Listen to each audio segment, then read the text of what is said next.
Okay, so we're going to see an example of Codemaps inside of Cognition. Yeah, so as a context, this is a clone of a popular game, Agario, you can see here on the right-hand side.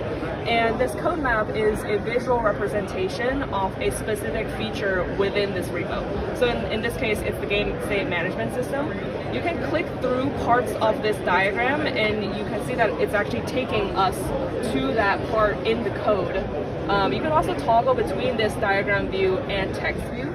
Text view is a little more information heavy, so it has an annotated version basically of all the steps, and you can also be taken through the code base for this.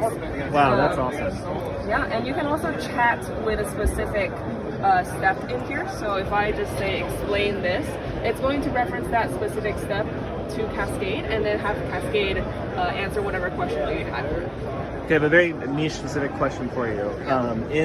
When I've taken a software engineering class before, you're supposed to basically diagram how you want your programs to work using like Codemap, right?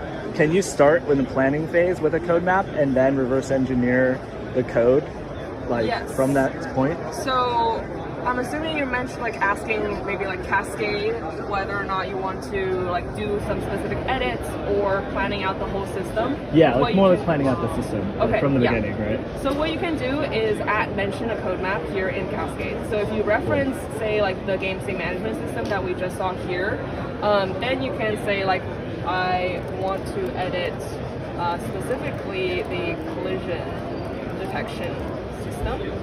And it's going to basically have this entire code map passed in as context for Cascade to reference. And you can think of it almost as a lossless compression system, like a zip file that you're giving to Cascade so that it has a very focused context.